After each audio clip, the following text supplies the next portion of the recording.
ओम शांति। 1 अप्रैल 2021 की मुरली है। बाबा ने कहा, मीठे बच्चे, तुम ईश्वरीय सेल्वेशन आर्मी हो। तुम्हें सबको सदगति देनी है, सबकी प्रीत एक बाप से जुटानी है। प्रश्न है, मनुष्य अपना अकल किस बात में लगाते हैं और तुम्हें अपना अकल कहाँ लगाना है? उत्तर है, मनुष्य तो अपना अकल आकाश और सृष्टि का अंत पाने में लगा रहे हैं, लेकिन इससे तो कोई फायदा नहीं। इसका अंत तो मिल नहीं सकता। तुम बच्चे अपना अकल लगाते हो पूज्य बनने में, उन्हें दुनिया नहीं पूजेगी। तुम बच्चे तो पूज्य देवता बनते हो। गीत है, तुम्हें पाके हमने जहाँ पा लिया, जहाँ तो जहाँ आसमां पा लिया। ओम शांति। बच्चे समझ गए हैं, ये है ज्ञान मार्ग, वह है भक्ति मार्ग। अब प्रश्न उठता है कि भक्ति मार्ग अच्छा व ज्ञान मार्ग अच्छा, दो चीज हुई ना। कहा जाता है ज्ञान से सदगति होती है, जरूर कहेंगे भक्ति और ज्ञान दोनों अलग अलग है। मनुष्य समझते हैं कि भक्ति करने से ज्ञान मिलेगा, तब सदगति होगी। भक्ति के बीच में ज्ञान आ नहीं सकता। भक्ति सबके लिए है, ज्ञान भी सबके लिए है। इस समय है भी कलयुग का अंत, तो जरूर सबकी दुर्गति होगी। इसलिए पुकारते भी हैं और गाते भी हैं कि है और संग तोड़, अब तुम संग जोड़े। अब यह कौन किसके साथ जोड़ेंगे, ये तो समझते नहीं। अक्सर करके बुद्धि कृष्ण तरफ जाती है। हम सच्ची प्रीत तुम संग जोड़े। तो जब कृष्ण से प्रीत जोड़ते हैं तो फिर गुरु गोसाई और किसी की दरकारी नहीं, कृष्ण को ही याद करना है। कृष्ण का चित्र तो सबके पास है, कृष्ण जयंती भी मनाते हैं और फिर और कोई के पास जाने की दरकार नहीं। जैसे मीरा ने एक संग जोड़ी, काम काज करते कृष्ण को ही याद करती रही। घर में रहना करना खाना पीना तो होता है। सच्ची प्रीत एक कृष्ण से जोड़ी, जैसे कि वह आशिक और वह मासूक हो गए। कृष्ण को याद करने से फल भी मिलता। कृष्ण को तो सब जानते हैं, गाते भी, सच्ची प्रीत हमने तुमसे जोड़ी और संग तोड़ी।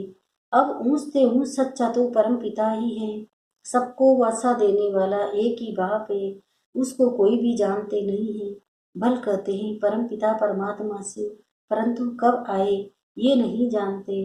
शिव जयंती होती है तो जरूर आते होंगे, कब कैसे आते क्या आकर करते किसी को पता नहीं।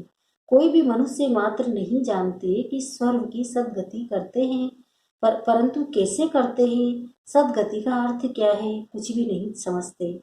शिव बाबा ने तो जरूर स्वर्ग की बादशाही दी होगी ना। तुम बच्चे तो उस धर्म के थे, तुमको ये पता नहीं था, भूल गए थे, तो फिर और कैसे जान सकेंगे। अभी शिव बाबा द्वारा तुमने जाना है और दूसरों को बताते हो। तुम हो ईश्वरीय सेल्वेशन आर्मी। सेल्वेशन कहो व सदगति की आर्मी कहो। अभी तुम बच्चों पर रेस्पॉन्सिबिलिटी तुम चित्रों पर भी समझा सकते हो। भाषाएं बहुत है, मनुष्य भाषाओं के चित्र बनाने पड़ते हैं। भाषाओं का भी बड़ा झंझट है, इसलिए प्रदर्शनी भी बनानी पड़े। चित्रों पर समझाना बड़ा सहज होता है। गोले में भी सारा ज्ञान है, सीढ़ी से भारतवासियों के लिए है, इसमें और धर्म है नहीं।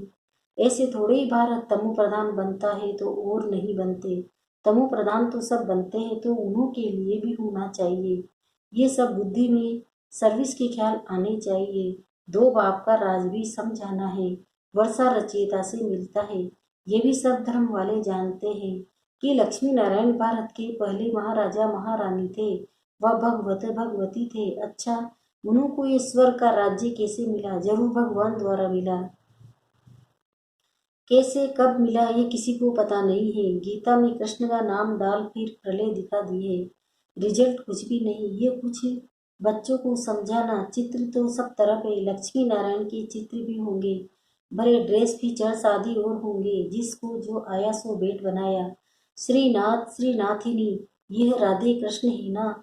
श्री राधे श्री कृष्ण तो ताज वाले नहीं है, काले भी नहीं है। राजधानी लक्ष्मी नारायण की है, न कि राधे कृष्ण की।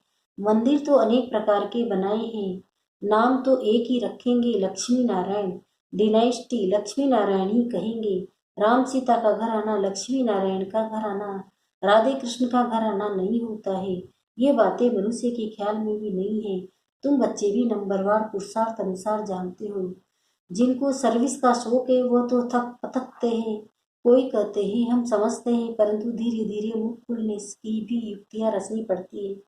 कई समझते हैं वेद शास्त्र अध्ययन करने से, यज्ञ तप आदि करने से, तीर्थ आदि करने से परमात्मा को पा सकते हैं, परंतु भगवान कहते हैं ये सब मुझसे दूर करने के रास्ते हैं।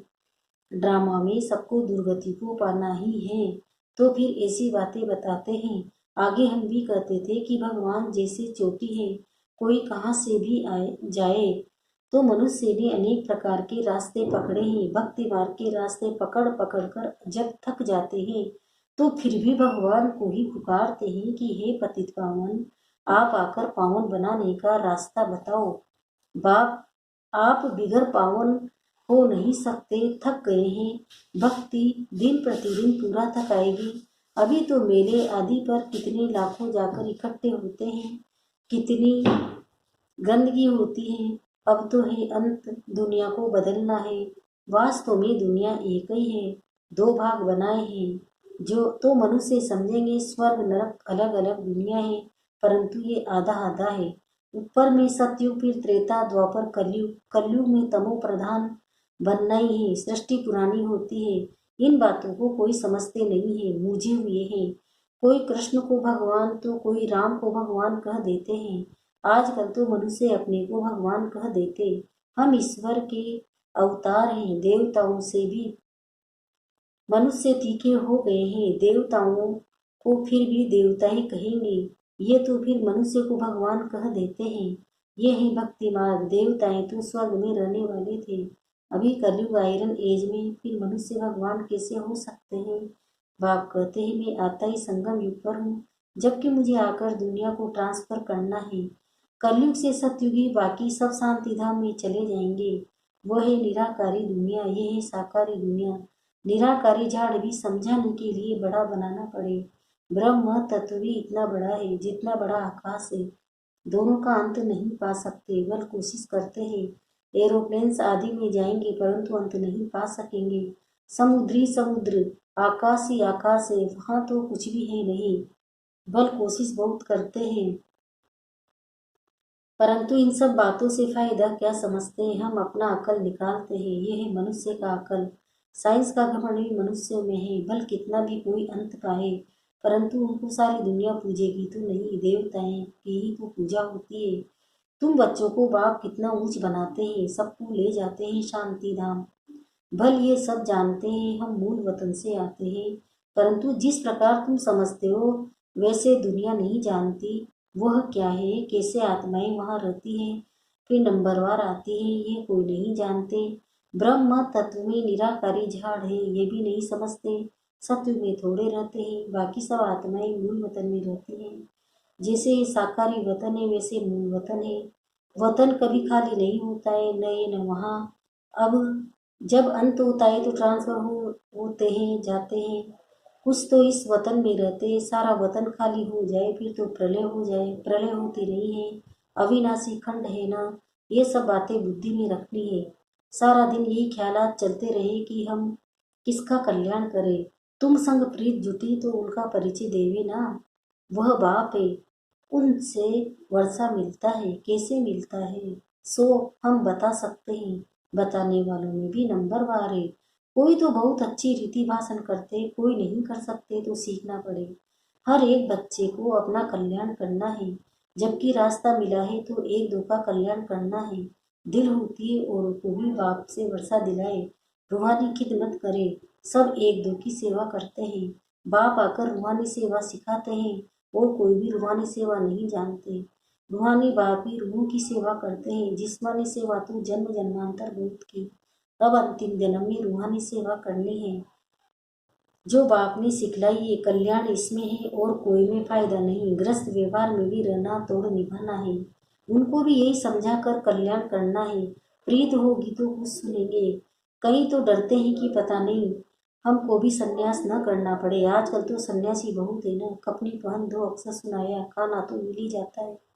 कहाँ न कहाँ से कोई दुकान पर जाएगा, दो पूरी दे देंगे, फिर दूसरे पास जाएंगे, पेट पूजा हो जाती है।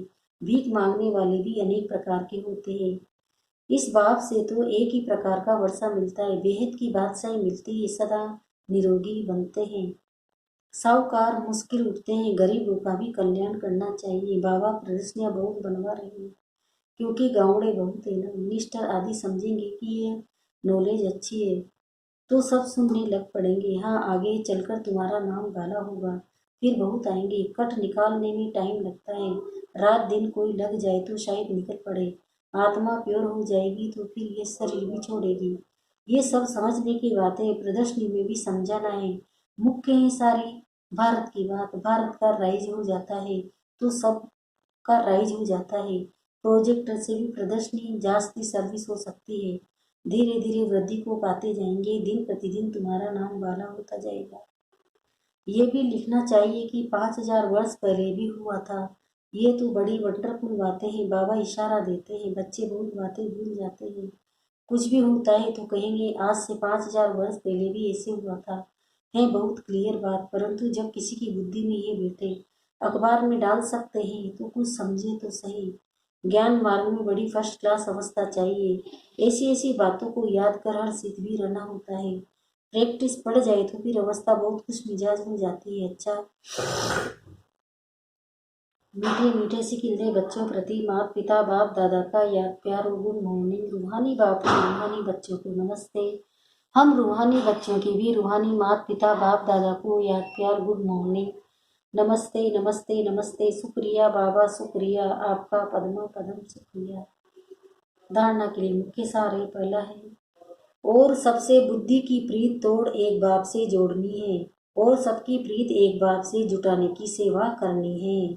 दूसरा है, सच्चा सच्चा रूहानी खिदमतगार बनना है, अपना भी कल्याण करना है और दूसरों को भी रास्ता बताना है।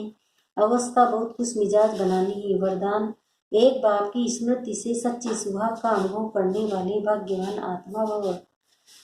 अब इसका विस्तार बता रहे बाबा, जो किसी भी आत्मा के बोल सुनते हुए नहीं सुनते, किसी अन्य आत्मा की स्मृति संकल्प व स्वप्न में भी नहीं लाते, अर्थात किसी भी देहधारी की झुकाव हुई नहीं आते, एक बाप दूसरा न कोई इस स्मृति में रहते, उन्हें अविनाशी सुहाग का तिलक लग जाता है। ऐसे सच्चे सुहाग वाले ही भाग्यवान हैं। स्लोगन है, अपनी श्रेष्ठ स्थिति बनानी है तो अंतर्मुखी बन, फिर बाएं मुक्ता में आओ। ओम शांति।